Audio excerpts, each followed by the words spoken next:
दोस्तों, slip disc आजकल एक बहुत तेज़ी से कॉमन होता हुआ नाम है और बहुत से ऐसे लोग भी मिलते हैं जो 2 साल पहले मिले थे तो उस समय वो स्लिप डिस्क के शिकार थे, बिस्तर पे थे, बेड रेस्ट ले रहे थे और फिर बाद में पता चला कि आराम हो गया है, लेकिन अगले साल फिर सुनाई दिया कि बिस्तर पर आ गए हैं और ये रीअकरिंग है और वो लोग बार बार साल दर साल एक आध बार बिस्तर पे पड़ जाते हैं स्लिप डिस्क की वजह से। जिस समय वो बिस्तर पे पड़ जाते हैं उस समय उनका कुछ इलाज भी चलता है, कोई फिजियोथेरेपिस्ट है ना उन्हें कुछ सजेस्ट कर रहा होता है, कोई डॉक्टर कुछ सजेस्ट कर रहा होता है, कुछ दवा के नाम पर भी खा रहे होते हैं जिसमें मोस्टली पेन किलर्स होते हैं। तो समझने की चीज़ ये है कि फिर जब ये ठीक हो जाता है तो फिर ये बार बार क्यों होता है।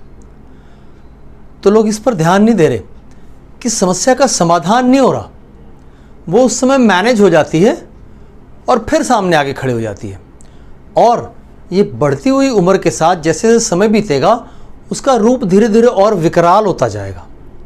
तो आज हम बात करेंगे कि स्लिप डिस्क की समस्या से कैसे निजात पा सकते हैं, कुछ पोषण और कुछ अपने लाइफस्टाइल में चेंजेस करके। तो आइए बात शुरू करते हैं। नमस्कार दोस्तों, मैं हूं न्यूट्रिशन गुरु संजीव पांडे। दोस्तों, मैं एक सर्टिफाइड होलिस्टिक हेल्थ कोच हूं।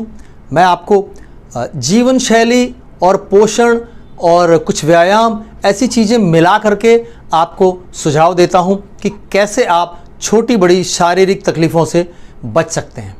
और आज हम बात कर रहे हैं स्लिप डिस्क के बारे में।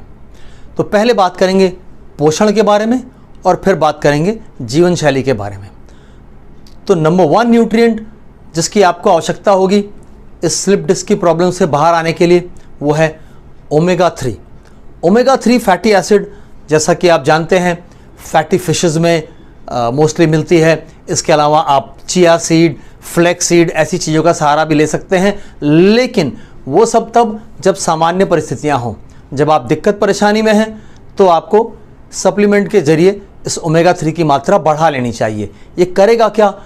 ओमेगा 3 ये जो है इन्फ्लेमेशन रिड्यूस करने के लिए जाना जाता है, यानी कि जो सूजन है, जहाँ पे प्रॉब्लम हो रही है वहाँ जो आपको दर्द होता है वो सूजन होने की वजह से 2 एरियाज़ आपस में टच करते हैं, रगड़ते हैं, तो आपको दर्द का एहसास होता है।